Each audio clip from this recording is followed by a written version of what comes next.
بیری کے پتوں سے جو غسل ہے کہ اس سے جادو وغیرہ کی کاٹ ہو جاتی ہے اور خاص اس دن کے حوالے سے اس کی ترغیبات موجود ہیں، تو کیا کہیں گے آپ؟ دیکھیں، دو طرح کی باتیں ہیں یہاں پر۔ ایک تو ہے اس اعتبار سے کہ کیا یہ عمل کرنا درست ہے یا نہیں ہے،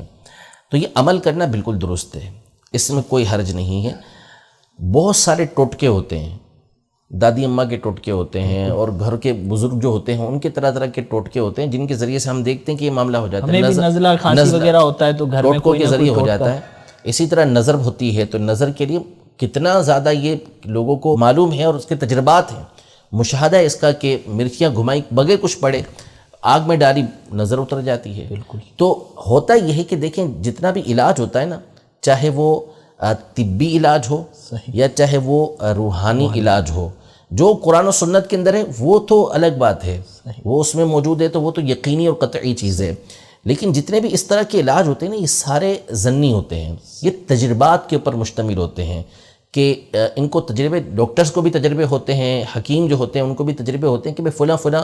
فارمولے کی چیزیں آپس میں ملائی جائیں گی تو نتیجہ کیا نکلے گا کہ اس طرح کا ایک کمپاؤنڈ بن کے ایک دوائی بن جائے گی جس کے ذریعے سے یہ بیماریاں، یہ جو درد ہے یہ دور ہو جائے گا۔ کھانے والے کو بالیقین 100% شفا ملے، یہ تو نہ ڈاکٹر دعویٰ کر سکتا ہے، نہ حکیم دعویٰ کر سکتا ہے، نہ کوئی اور دعویٰ کر سکتا ہے۔ تو اسی طرح یہ جو روحانی علاج ہوتے ہیں، ایک وہ ہوتے ہیں کہ جو قرآن و سنت کے اندر موجود ہیں، وہ تو ظاہر ہے اس میں تو کوئی شک و شبہ ہو ہی نہیں سکتا۔ باقی یہ جو بزرگان دین رحمہم اللہ اجمعین کے اس طرح کے روحانی علاج ہوتے ہیں، یہ بھی ان کے تجربات ہوتے ہیں، ان کے سامنے یہ چیزیں کھل جاتی ہیں، مسلسل پڑھتے رہنا، مسلسل عمل کرتے رہنا، اس کی وجہ سے ان کے سامنے یہ باتیں کھلتی ہیں کہ بھئی اس کے اندر یہ شفا موجود ہے، اس کے اندر یہ علاج موجود ہے، تو یہ پھر امت کی خیر خواہی کے لیے، امت کی بھلائی کے لیے اسے بیان کر دیتے ہیں۔ اب اس کا تجربہ ہوا کسی بزرگ رحمۃ اللہ تعالی علیہ کو، انہوں نے آگے بیان کر دیے کہ بھئی اگر کوئی ان پتوں سے نہا لیتا ہے تو پھر اس صورت میں سارا سال اس کی جادو سے حفاظت رہے گی۔ تو انہوں نے جب یہ دیکھا تو پھر آگے بیان کر دیا اسے،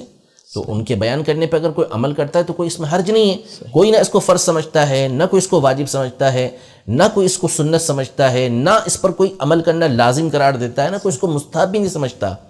فقط اس کو جائز سمجھا جاتا ہے کہ جو ایسا کرے گا اس کے لیے ٹھیک ہے، کوئی اس کے اوپر گناہ نہیں ہے۔ ظاہر ہے کہ اگر کوئی نہا لیتا ہے تو اس نے کیا کیا؟ اس نے کوئی جرم تو نہیں کیا نا، اس نے غسل ہی کیا ہے بیری کے پتوں سے کو ابال کر، تو اس کے نہانے میں اس کے جسم ناپاک کر دیا ہو، ایسا تو نہیں ہے، تو اس پہ تان و تشنیع کسی طرح کی نہیں ہو سکتی۔ دوسرا یہ کہ بعض لوگ پریشان ہو جاتے ہیں کہ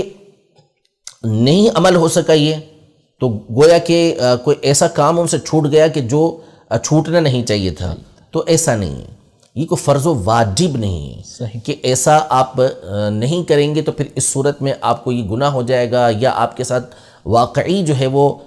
کوئی جادو والا معاملہ ہو جائے گا، تو ایسا نہیں ہے۔ یہ ایک ٹوٹکا ہے، ایک عمل ہے جس کو بزرگوں نے دیکھا، مفید سمجھا، آگے بیان کر دیا، عمل کرنا اس پر درست ہے۔ اب جو جتنے اعتقاد کے ساتھ اس پر عمل کرے گا اس کو فائدہ پہنچ جائے گا۔